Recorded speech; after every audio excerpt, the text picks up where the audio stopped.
Vous allez écouter Bon Plan. Avant ça, j'aimerais vous parler de Vattenfall, notre sponsor. Comme vous, je réfléchis souvent aux moyens de réduire mon impact environnemental. J'aime penser à ce qu'on peut faire, à notre niveau, pour agir positivement. On peut jardiner sur son balcon. On peut aussi changer de fournisseur d'électricité. 1/3 de l'électricité produite par Vattenfall provient déjà de sources renouvelables. Et son électricité est neutre en carbone. C'est facile, et c'est un pas concret vers une vie sans énergie fossile. Binge. Bienvenue dans cette nouvelle émission de Bon Plan, où 2 fois par mois nous allons vous transmettre la main verte. Parce qu'avoir la main verte, ce n'est pas un don, ce n'est pas inné, et ce n'est pas sorcier. La main verte, ça se transmet, et on va vous le prouver en invitant ici les meilleurs spécialistes du jardinage, au sens très large. Dans ce 2e épisode, nous allons vous prouver que tout le monde peut observer et se connecter à la nature, même en ville, et voire surtout en ville. Pour en parler, j'ai la chance d'accueillir 2 spécialistes du sujet. Nathalie Machon, elle est professeure d'écologie urbaine et elle est spécialiste des plantes qui poussent dans nos rues et sur nos trottoirs. Bonjour Nathalie. Bonjour. Et nous accueillons aussi Georges Fetterman, qui est naturaliste, qui est connu pour présider l'association Arbres qui préserve les arbres remarquables. Et on le sait moins, c'est aussi un connaisseur de la faune des villes. Bonjour Georges. Bonjour. Merci à tous les 2 d'être présents. Et pour commencer, je vais vous poser une question que je vais poser à tous nos invités ici. Est-ce que vous avez la main verte ? Alors, en ce qui me concerne, moi, je crois que oui. J'aime beaucoup les plantes et je trouve qu'elles ont une vertu esthétique. J'ai des plantes dans mon bureau, dans ma maison, autour de ma maison. Et elles n'ont pas l'air de mal s'en sortir. Donc, je pense que j'ai un peu la main verte. Donc, vous les aimez, vous savez les faire vivre, cohabiter avec vous ? Oui, je pense. Merci. Et vous, Georges ? Oui, j'ai un peu la main verte, mais pas trop l'occasion d'exercer mes talents habitant dans un appartement parisien. Alors ça se limite au balcon. Mais bon, c'est déjà pas mal. On peut faire des tas de choses sur un balcon parisien. Exactement. C'est d'ailleurs le sujet de cette émission. En fait, quand on habite en ville, on se sent souvent effectivement coupé de la nature. On a l'impression de ne pas pouvoir assez se connecter à elle. Et il y a un réflexe qu'on a tous, c'est de se dire, ça y est, le week-end arrive, j'ai envie de me faire une petite parenthèse de nature. Je vais prendre ma voiture et je vais m'éloigner le plus possible de la ville, des autres êtres humains. Je vais essayer de me connecter enfin à la nature, loin des autres. Et en fait, quand on suit votre parcours à tous les 2, on se dit qu'en fait, il y a peut-être une autre solution. On pourrait peut-être se connecter à la nature dans notre ville. Vous êtes d'accord avec ça, Nathalie Machon ? En fait, les villes ont été faites beaucoup pour la voiture. Et donc, les espaces de verdure, il n'y en a pas tant que ça. Maintenant, les urbanistes commencent à les prendre de plus en plus en compte. D'abord parce que sur le plan économique, c'est plus rentable de vendre un appartement qui donne sur un espace vert que de vendre un appartement qui donne sur un autre appartement. Et donc, on commence à voir les vertus de la biodiversité, on va dire, hein. Enfin, en tout cas des végétaux en ville. Donc, il y en a de plus en plus. Néanmoins, je comprends quand même les gens qui ont envie de s'éloigner un petit peu de Paris à l'occasion des week-ends, pour peu qu'on fasse pas trop, qu'on tombe pas trop dans les bouchons pour y aller, pour revenir. Mais pour se connecter à la nature, il faut quand même avoir des choses à voir. Quels sont les animaux, par exemple, qu'on peut voir dans une grande ville comme Paris, Georges Fetterman ? Pour dire un petit mot sur ce que vous avez dit avant, s'il y a beaucoup de monde qui part de Paris, ça peut être pas mal aussi, parce que ceux qui restent ont la chance de se balader et de voir plein de choses dans les rues de Paris. Et bon, pour répondre à votre 2e question, oui, il y a beaucoup d'animaux qui vivent dans la capitale, et ça depuis très très longtemps. Il y en a qui reviennent, il y en a qui malheureusement disparaissent. Mais en numéro 1, il faut citer les oiseaux, évidemment, parce que ce sont les plus facilement accessible au printemps, rien qu'à l'oreille.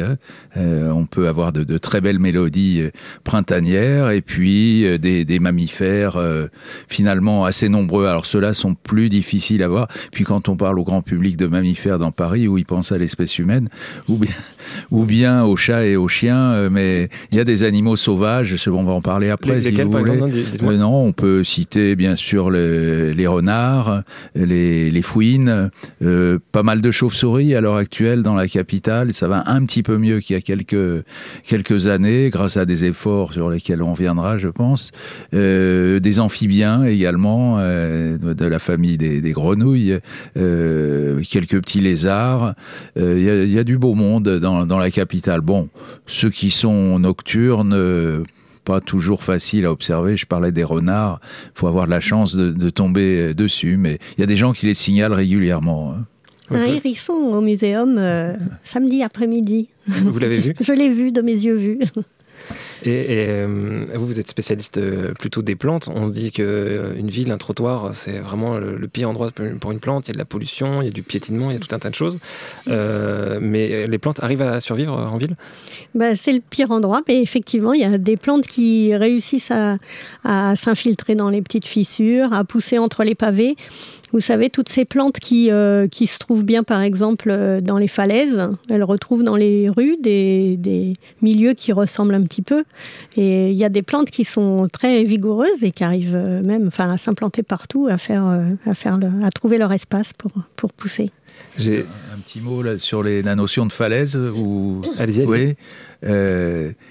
Tout à fait d'accord, bien sûr, pour les plantes et les oiseaux qui viennent, qui colonisent ou recolonisent la ville, prennent nos grands immeubles probablement pour les grandes falaises qui sont leur milieu naturel à la campagne, que ce soit des falaises de l'intérieur, en Bourgogne, dans le Jura ou ailleurs, ou des falaises de bord de mer. Ils identifient soit les monuments, soit même les immeubles contemporains à des falaises. Et c'est comme ça que plusieurs espèces d'oiseaux se sont installées depuis plusieurs siècles en ville, et une espèce, une star, est en train d'arriver dans la capitale. Si vous me demandez laquelle, je vous répondrai. Allez-y, je vous demande, je vous pose la question. Il y a depuis au moins 2 siècles, peut-être plus, des faucons cresserelles dans la capitale, qui sont des petits faucons et qui vivent à l'état sauvage et que personne n'a introduit. Une grande partie du public ils ont mis des faucons dans Paris. Non, ils sont venus tout seuls, identifiant les tours de Notre-Dame, le Sacré-Cœur, voire même des immeubles contemporains à des falaises de montagne. Ils ressemblent à quoi, ces faucons ? Ce sont des petits rapaces bruns assez clairs, d'assez petite taille. C'est plus léger qu'un pigeon, faucon cresserelle. Donc ceux-là sont là depuis assez longtemps, mais le grand bonheur des ornithos, les passionnés d'oiseaux, est de voir arriver le faucon pèlerin, qui lui est un chasseur d'oiseaux en plein vol, et actuellement les observations montrent qu'il y aurait 2 couples dans Paris, ce qui est quand j'ai commencé à m'intéresser aux oiseaux, c'était totalement inimaginable qu'il y ait des faucons pèlerins dans Paris, tellement ils ont été décimés à travers notre pays, et eux sont des chasseurs d'oiseaux. Alors ça console beaucoup de gens quand on dit qu'ils peuvent chasser les pigeons, mais ils chassent en plein vol, ce sont des oiseaux extraordinaires. Mais qu'est-ce qui explique cette bonne nouvelle, leur retour ? 1960-70, il reste une 50aine de couples dans toute la France, c'est-à-dire la quasi-disparition.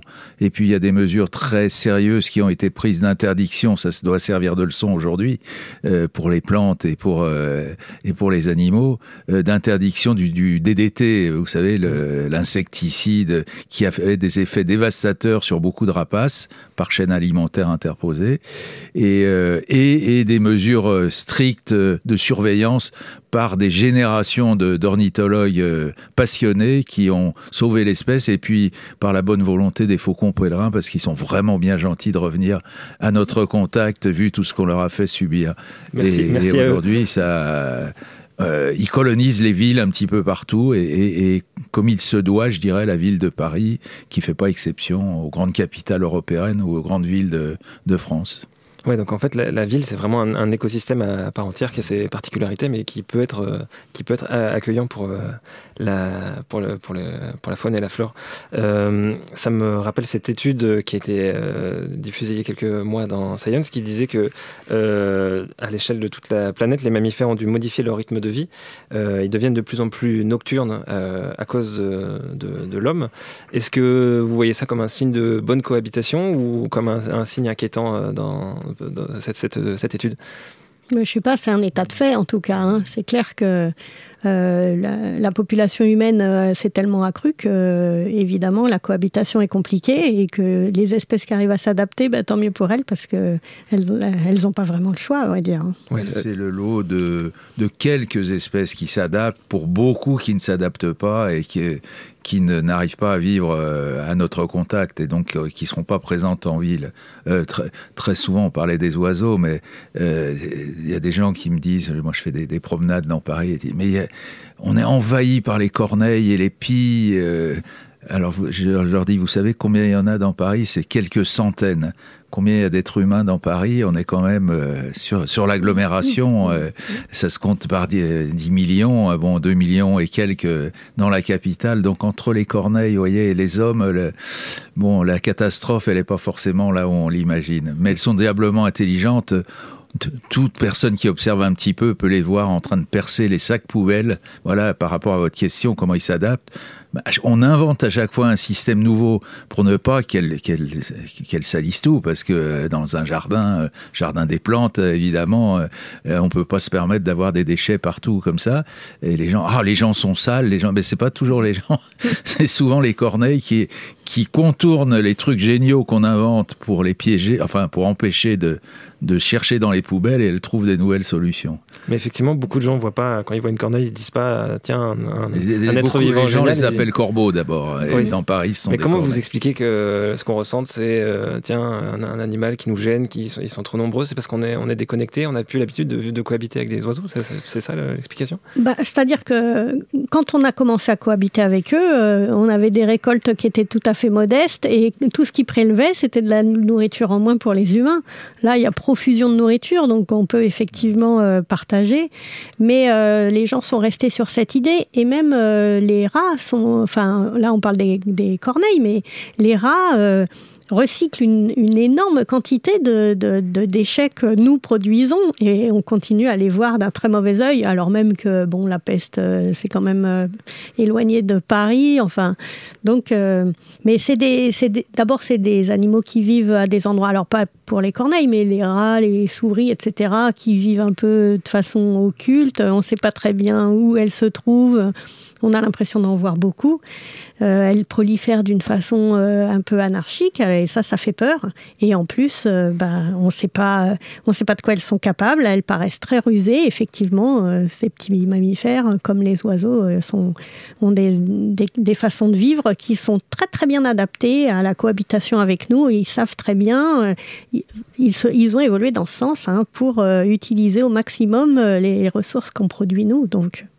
Voilà. Se méfier de la notion, à travers ce que vous dites, de la notion d'animaux maudits, ou de plantes maudites aussi, je pense que vous en parlerez, parce qu'il y a des plantes, moi, quand j'emmène des gens, ils voient une plante, des gens qui ont un jardin, moi je donne le nom français, des fois je donne le nom latin, et j'ajoute toujours, pour le commun des mortels, excusez-moi, je vais être grossier, les gens disent « Ah, ça c'est de la saloperie ».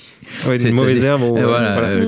Mais ça, je l'ai systématiquement. Et alors, pour les animaux, c'est encore pire. Les maudits, ça, il y en a pas mal. Même moi, je veux dire, si j'ai des cafards qui se baladent dans mon appartement, je vais pas trop aimer.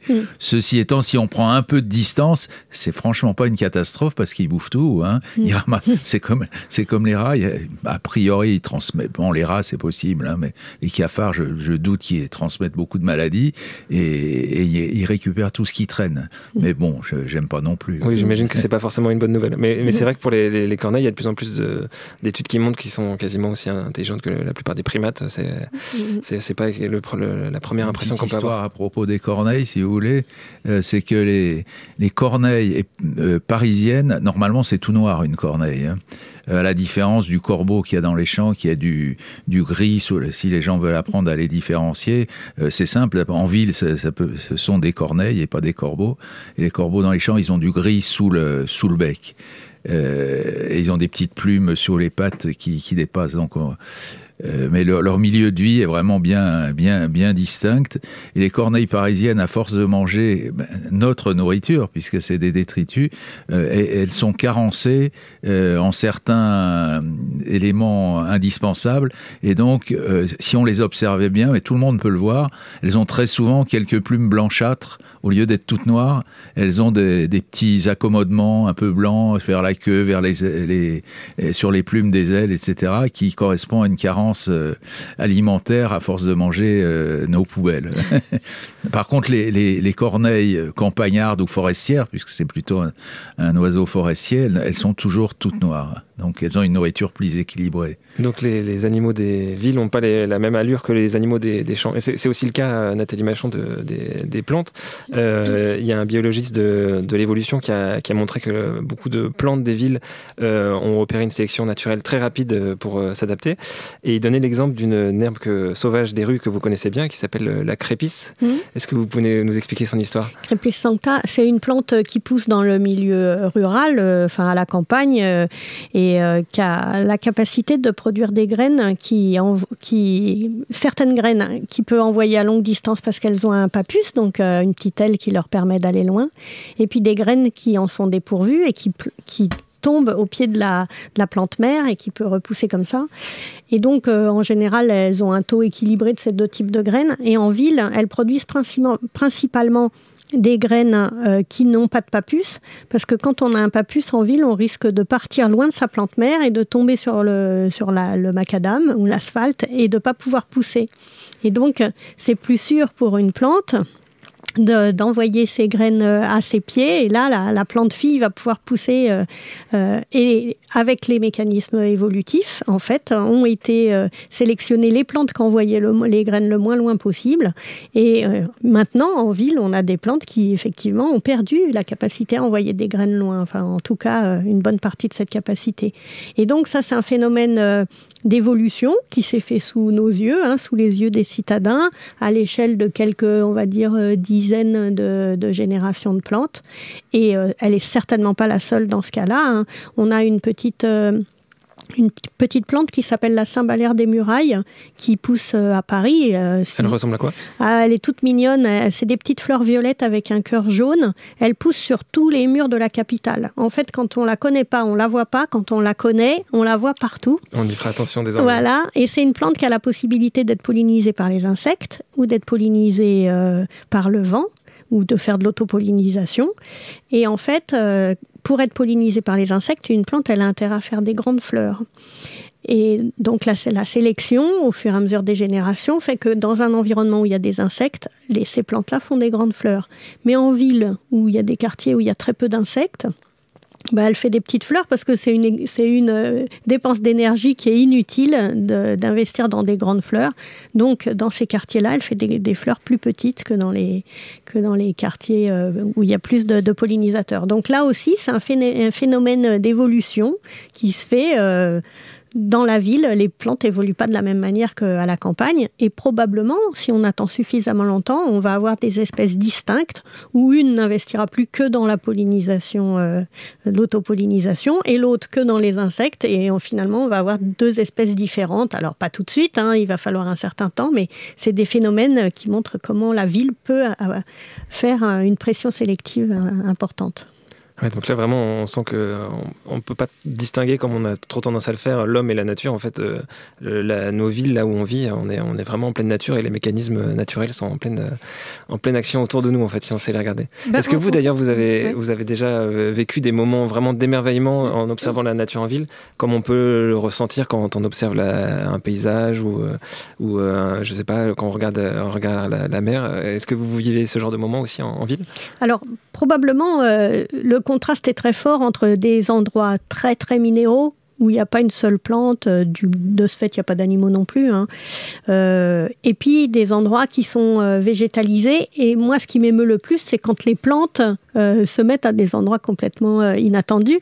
J'ai dans mon téléphone un arbre qui a poussé, alors on lui avait prévu un parc en bois pour qu'il puisse pousser bien harmonieusement au milieu du parc, et lui il pousse à côté, c'est-à-dire qu'on a le parc et l'arbre qui part complètement à côté. Ça, je trouve ça émouvant, mais on a beaucoup de photos. Quand on demande aux gens de nous envoyer des photos de nature en ville, les gens arrivent à nous envoyer des choses extraordinaires où on a vraiment les plantes poussent à des endroits complètement incongrus, et ça c'est très émouvant, je trouve. Vous nous enverrez la photo de l'arbre qui a poussé. On la diffusera dans la newsletter de l'émission. Et les oiseaux nichent, c'est pareil.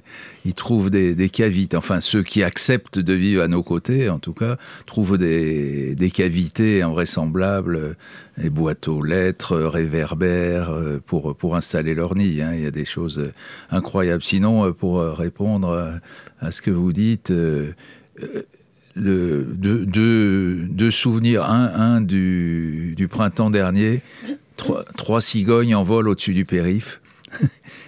et je les vois passer. Et je fais le malin, tout seul. Je suis le seul à les avoir vus, parce que je suis persuadé que personne ne les a remarqués. 3 cigognes qui passent au-dessus de tout près d'ici, au-dessus de la porte de la Villette, là. Et puis sinon, une petite histoire, une amie qui dit, en gros, il y en a marre de tes bestioles. Nous casse les pieds tous ces êtres vivants dans la ville. Et chez moi, dans le 12e, il y a une bestiole qui fait du bruit toute la nuit, ça arrête pas de gratter. Elle a une petite véranda sur une petite cour, un endroit sympa avec un bout de jardinet comme ça en ville, pas loin du bois de Vincennes. Et elle dit, j'ai regardé, j'ai essayé de guetter avec mes enfants, et on a vu 6 yeux, 3 paires d'yeux qui nous regardaient, des yeux qui brillaient derrière, des animaux qui avaient l'air un peu dressés comme ça sur leurs pattes. Mais je lui dis, t'as des fouines qui logent chez toi. Et alors je lui ai dit, mais c'est une chance, c'est un bonheur, laisse-les tranquilles, en plus si t'as des souris, elles les mangent. Oui, il n'y a plus de souris. Et elle a voulu se débarrasser absolument des fouines à force de... Elle avait honte, mais à force de fiche des produits, elle a fini par s'en débarrasser. Et puis 6 mois après, elle me dit, ouais, j'ai des souris qui sont revenues. Je lui dis, tu t'en prends qu'à toi-même, fallait les laisser tranquilles, les supporter un peu de bruit. Alors là, on est dans les nocturnes, hein. La fouine, elle sort vraiment que la nuit, mais il y en a pas mal dans la capitale. Ça se compte par centaines. Et moi, ce qui m'émeut particulièrement aussi, c'est la confrontation entre les humains et ces animaux ou ces végétaux. Et pour les végétaux, il y a beaucoup d'artistes qui se servent des végétaux pour faire des dessins autour d'eux sur les murs ou sur les trottoirs. Et ça, j'adore ça. Quand on met en scène les végétaux sur les trottoirs, je trouve que c'est vraiment intéressant. C'est là que l'humain rencontre la biodiversité, c'est dans la ville. Ils font comment exactement ? Si vous avez par exemple un pissenlit qui pousse au pied du mur, il y avait un dessin près de la place d'Italie où il y avait un petit garçon qui était dessiné sur le mur et on avait l'impression qu'il était assis dans le pissenlit, quoi. Il y en a des milliers, hein, des choses comme ça. Ce qui est intéressant dans la ville, c'est que c'est l'endroit, finalement, où les humains rencontrent le plus la biodiversité, parce que c'est là qu'ils vivent. Et donc, finalement, c'est la biodiversité de la ville que les humains côtoient le plus, finalement. Plus que le parc de la Vanoise, où tout le monde n'a pas la chance de pouvoir aller en vacances. Encore faut-il la regarder. Encore faut-il la regarder. Il faut apprendre à la regarder aussi. C'est vrai. Ouais, dans cet ordre d'idée, j'organise des balades dans la capitale, pas forcément seulement nature d'ailleurs, mais évidemment il y a forcément une dimension nature. Et si le thème c'est sur le thème de Nathalie, hein, sur les petites fleurs de la ville, les petites plantes, les fougères, on a beaucoup de fougères aussi dans la capitale, les lichens qui reviennent, c'est tout ça, c'est passionnant. Les gens ils me disent, bon, on va dans quel parc alors ? Je dis non, on va pas dans un parc, on reste dans les rues et on regarde et vous allez voir tout ce qu'il peut y avoir. Ah oui, on n'avait pas fait attention. Ah oui, on passe à côté tous les jours et on n'avait pas remarqué. Ouais, c'est ce que vous disiez tout à l'heure. Avant d'y prêter attention, on ne voyait rien. Et une fois qu'on y prête attention, on ne peut pas faire un trottoir sans voir une plante ou quelque chose d'intéressant, quoi. C'est pour ça qu'on développe les programmes de sciences participatives. C'est pour aider les gens à voir la nature qui est autour d'eux. Donc le programme sur lequel je travaille, c'est Sauvages de ma rue. C'est vraiment un programme qui a cet objectif-là, à la fois de récupérer des données qui m'intéressent moi en tant qu'écologue pour comprendre le fonctionnement de la biodiversité, mais aussi un programme pour aider les gens à reconnaître les espèces. Et on a fait des petites enquêtes auprès de nos observateurs pour voir qu'est-ce qui les intéresse, pourquoi ils participent et quelles ont été les surprises. Et en fait, la surprise qui est mentionnée par tous, même ceux qui sont déjà sensibilisés à la nature en ville, c'est de dire, on n'imaginait pas que sur le trottoir devant chez nous, il y avait 25 espèces, par exemple, différentes de plantes et qu'on peut maintenant les nommer, les reconnaître. Et du coup, on a moins envie qu'elles soient arrachées. Et un mot là-dessus, oui, le mot d'arracher, là, il convient bien. Comme la ville de Paris, bon, il y a des efforts qui sont faits pour la biodiversité, le mot est à la mode, etc. Il y a des choses très simples qui peuvent être faites. On peut dépenser des sommes fabuleuses pour faire des murs végétaux artificiels, très beaux, hein, mais sont des murs, je pense qu'on partagera la même idée, artistiques, mais c'est pas des murs de biodiversité. Le Quai Branly, c'est le mur végétal du Quai Branly, il est très beau, moi je trouve ça, j'aime bien regarder, mais il faut pas présenter ça comme de la biodiversité. Par contre, il peut y avoir des murs sous les voies ferrées, sur des murs en meulière, etc., qui se couvrent de végétation et qui deviennent des vrais murs végétaux très riches. Comment les préserver? Il y a une seule chose à faire. La réponse, elle est simple. Rien. C'est-à-dire, il faut rien faire. Et moi, j'ai été mettre dans ma mairie du 12e un message à l'élu, qui est très bien disposé par rapport à ça. Il dit, attention, à 200 mètres de la mairie, il y a un mur, j'ai compté 4 espèces de fougères, plus des mousses, plus toutes sortes de plantes à fleurs. S'il te plaît, fais en sorte que le mur soit pas nettoyé, même si les gens râlent, parce qu'il y a des gens qui disent c'est sale, etc. C'est une richesse. Et ça marche pour l'instant. Mon entre guillemets mur, il est toujours là. Hein. Ça marche et puis ça agit sur plein de choses. Ça permet d'avoir une ville moins chaude pendant les périodes de canicule. Ça abrite énormément d'insectes et donc d'oiseaux. Ça isole sur le plan phonique. Là, les Canadiens travaillent sur l'intérêt de végétaliser les murs et les toitures pour avoir moins de bruit dans les appartements. Donc, oui, la biodiversité. Ça permet de s'émerveiller en observant la nature, mais c'est aussi tout un tas d'autres qualités et avantages. On va faire un petit jeu tous ensemble. Je vais vous proposer de mettre le casque qui est devant vous. Je ne garantis pas. Hein. En fait, on va vous risquer de nous piéger. Eh ben, c'est le but. Non, on va vous diffuser quelques sons qui sont des sons d'animaux qu'on peut entendre en ville. Et on va voir si jour et nuit. Jour et nuit. On va voir si vous les reconnaissez. Troglodyte mignon. Tout à fait. Alors, au-delà de son nom qui est très joli, est-ce que vous pouvez nous raconter ce que c'est que cet oiseau? Oui, parce que quand je vous quitte, je vais à ma chorale tout à l'heure qui s'appelle la chorale des troglodytes mignons. Ah d'accord, okay. C'est moi qui ai donné le nom. Alors, c'est le plus petit des oiseaux avec le roitelet, c'est tout mignon, c'est une petite boule. Et sur le plan écologique, ce qui est intéressant, c'est qu'il a besoin de fouillis pour se cacher. Des ronces que personne n'aime, du lierre, enfin que personne, je parle pas des scientifiques. Il a besoin de fouillis pour loger, hein, pour installer son nid, et donc il est à l'aise dans ces conditions-là. Donc, mais si on aime bien les pelouses, si on a un bout de jardin, qu'on laisse un petit peu de coin sauvage, entre autres pour les troglodytes mignons, mais aussi pour toutes sortes d'animaux et des papillons, la flore va s'y retrouver. Et puis je parlais des ronces, oui, il peut y avoir à manger aussi des bonnes choses d'ailleurs, même pour nous. Oui, même un tout petit coin de jardin dans une ville, ça peut devenir un lieu d'accueil pour... Ah oui. On a tellement pris de place dans le monde que tous les coins qu'on arrive à recréer, à redonner un tout petit peu à la nature, je pense qu'on partage la même idée, sont bons à prendre. Il y a des villes où on redécoupe les trottoirs pour laisser des espaces pour que les gens puissent végétaliser ou pour laisser la végétation revenir.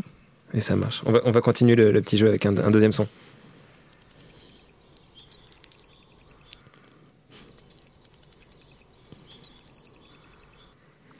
Vous séchez ? Oui. C'est un classique des jardins.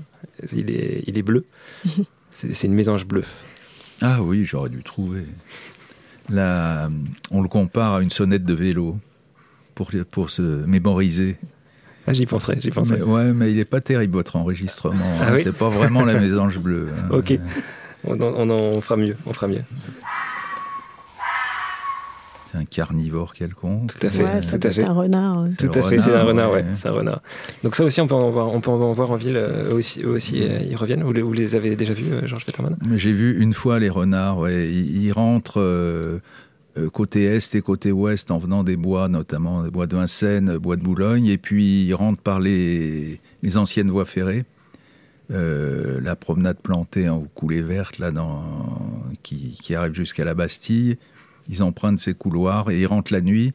Et ils font comme les Corneilles, mais la nuit, par contre, ils font les poubelles. D'accord, c'est pour ça qu'ils viennent dans les villes. Oui, pour se nourrir. Et nous, au muséum, on s'est aperçu qu'on en avait parce que quand il neige, on voit les traces des renards. On les voit jamais sinon, hein, mais on voit leurs traces dans la neige. Très discret, pas de danger pour personne. Histoire de la rage, elle est loin derrière. On ne va pas rentrer dans les détails, mais il n'y a pas de danger à ce qu'il y ait des renards dans la ville. Il y a juste des motifs de fierté. Quel bonheur. C'est une très bonne nouvelle. On continue.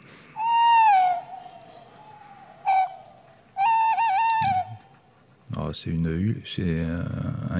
dans les rapaces nocturnes, ouais. Ça.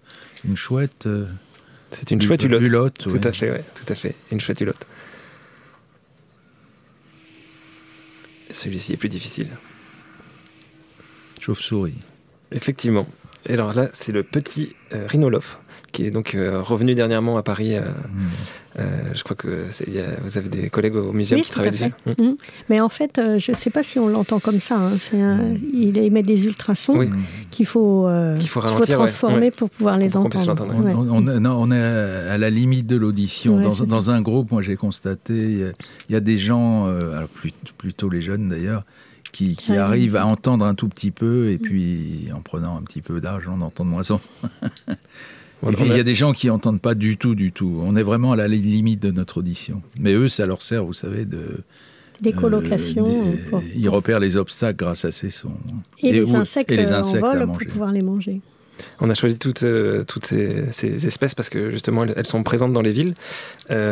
Comment vous pouvez conseiller aux gens qui nous écoutent de se comporter, d'observer la nature pour pouvoir justement voir ces espèces diverses en ville? Alors moi, la première chose que je vais dire, c'est peut-être pas la réponse que vous allez attendre, mais c'est qu'il faut absolument voter pour des politiques qui prennent des vraies mesures pour la biodiversité, pour la nature, en ville et ailleurs d'ailleurs. Donc tout ce qui proscrit l'utilisation de produits chimiques, de produits phytosanitaires, y compris des produits bio, parce que ils font moins de mal à l'environnement, mais ils sont quand même nocifs pour une partie de la biodiversité. Un herbicide, même bio, il tue les plantes. Donc il faut absolument proscrire ça, et puis laisser de la place à la nature, je dirais, avoir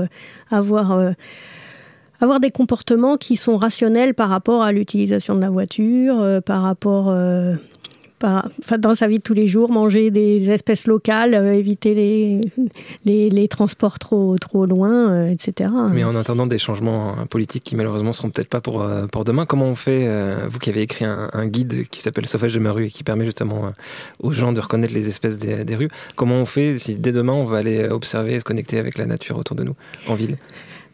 Pour l'observer, il suffit de descendre dans la rue et d'aller dans les parcs, dans les jardins et d'ouvrir les yeux. À la limite, participer à des balades qui sont commentées, ça c'est très bien. Et puis se renseigner sur la biodiversité.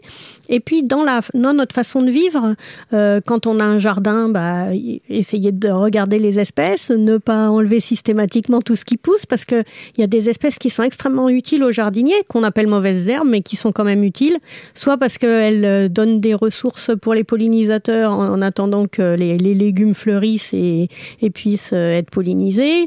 Il y a 1000 façons de voir la nature, tout dépend des activités qu'on a, mais ouvrir les yeux, c'est déjà une bonne chose. C'est une bonne chose, mais c'est pas si facile de prendre le temps pour le faire.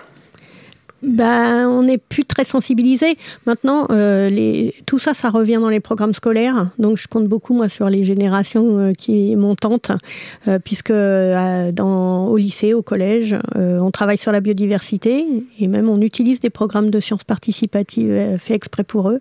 Normalement, on apprend aux petits-enfants à reconnaître les plantes qui poussent dans les cours de récréation. C'est déjà un début. Il y a même, à noter, au fait, en Île-de-France, Paris en particulier, on est en train de débétonner des cours de récréation pour que de la biodiversité revienne et que les enfants puissent y avoir accès. Ils ont cette chance. Oui. Et vous, Georges Fetterman, quels sont les conseils que vous pouvez donner ? Nathalie a pratiquement, j'aurais dit la même chose. Vraiment, le numéro 1, il faut qu'on arrête au niveau mondial, donc au niveau des villes, au niveau d'un pays, tous les produits en cide. Qui sont destinés à tuer ou les mauvaises herbes ou les insectes, etc. Ça devrait être une décision mondiale. Là, c'est pas dans 10 ans, c'est tout de suite, parce qu'on voit s'effondrer des populations animales sous nos yeux, et puis on constate, et puis ça continue, ça s'accélère. Donc ça, c'est la priorité. Et puis, si on a la chance d'avoir un petit bout de jardin ou quelque chose, laisser un coin, alors pas forcément tout le jardin, chacun a ses goûts, mais laisser un coin, ne pas utiliser d'herbicides, parce que il y a beaucoup de gens qui le dénoncent à l'échelle mondiale, ou chez les paysans, mais qui en mettent chez eux. Donc, il faut pas en utiliser du tout. Et puis, s'ils poussent quelques petites plantes à fleurs comme ça, non seulement les accepter, mais s'en réjouir. On disait tout à l'heure, il y a des gens qui font la chasse aux pâquerettes, mais c'est pas possible, quoi. Moi, j'ai envie de dire, mais laissez-les tranquilles. Qu'est-ce que ça peut vous faire? Ah, c'est pas beau. Mais si, c'est beau.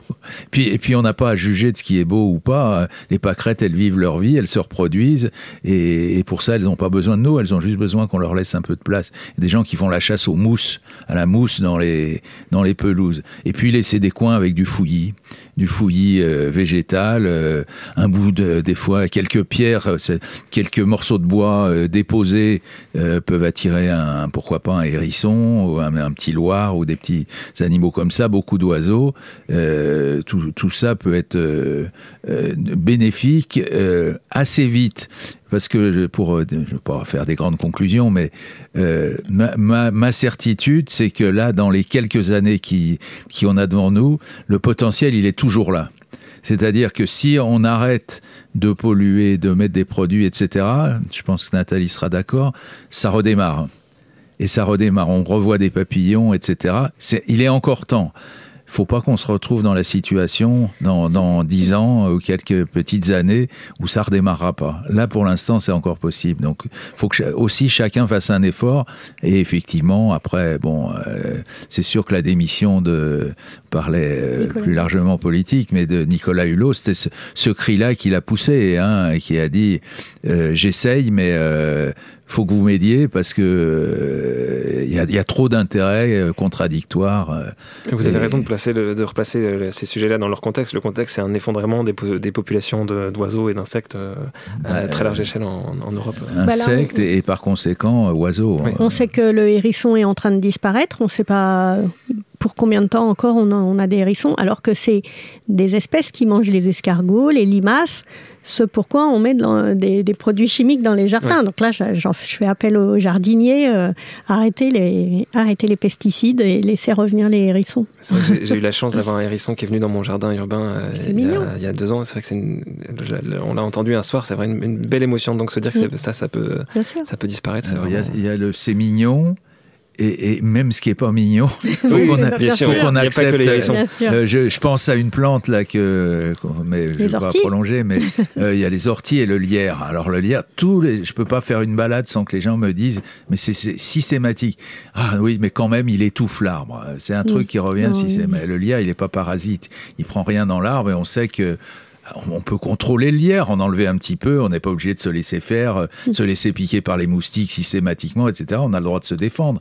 Mais on n'est pas obligé d'arracher tout le lierre quelque part. On sait qu'il sert de réservoir biologique à beaucoup d'espèces. Il est mellifère, il a des fleurs qui nourrissent beaucoup d'insectes et des fruits qui nourrissent beaucoup d'oiseaux. Je vous remercie beaucoup pour vos conseils et pour votre présence aujourd'hui. On va juste, pour terminer, vous demander à chacun, est-ce que vous avez un film, un livre, même un album de musique ou une BD sur ces sujets-là que vous pouvez conseiller à nos auditeurs? Alors, point de vue film, là, je peux dire pour le film, on est un peu loin de notre sujet, mais pas complètement.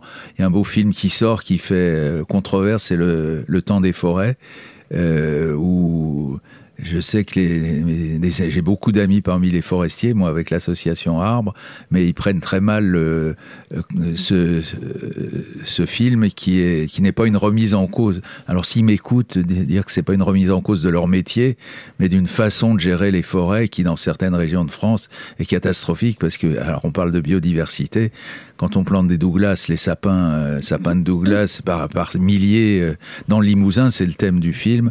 Y a rien qui pousse en dessous, mais vraiment rien. Et après on fait une coupe à blanc.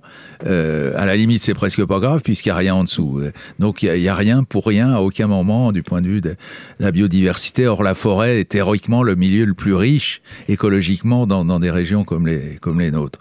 C'est à celui-là que J'ai pas eu la chance de le voir, mais effectivement, il paraît qu'il y a des images à la fois de forêts qui sont très vivantes, et donc on entend beaucoup la nature, et juste après des images de forêts industrielles qui sont mortes, où on n'entend rien, il n'y a pas un bruit, il n'y a pas de nature. Il y a mon ami Marc Giraud, qui est un zoologiste et grand spécialiste de la nature, qui a sorti un livre récemment sur toutes les bêtes que personne n'aime. Alors j'ai plus son titre en tête, mais avec le nom de l'auteur, Marc Giraud. Donc là, ça fait 2. Vous avez 2 conseils. Voilà, oui. Ok. Et vous, Nathalie Machon ? Moi, le film qui m'a le plus étonné dans le bon sens ces dernières années, c'est Demain. Donc le film 2 avec Mélanie Laurent, je sais pas, tout le monde voit, il a fait l'actualité. C'est un film qui commence très très mal avec la catastrophe écologique à laquelle on assiste actuellement, et qui montre à quel point il y a des solutions, et des solutions qui marchent à la fois pour la biodiversité et pour les humains, et c'est ça qu'il faut retenir. Donc ça, moi, j'ai pas vu de film depuis aussi enthousiasmant face aux problèmes qu'on vit actuellement. Donc vous invitez à le voir ou même à revoir pour ceux qui l'ont déjà vu. Je crois qu'il est facile à voir, et il doit être tout à fait accessible sur Internet. Très bien. Bon, je vous remercie pour votre présence à nouveau aujourd'hui. Je vous invite, vous et tous ceux qui nous écoutent, dans 2 semaines pour le prochain épisode de Bon Plan. Binge.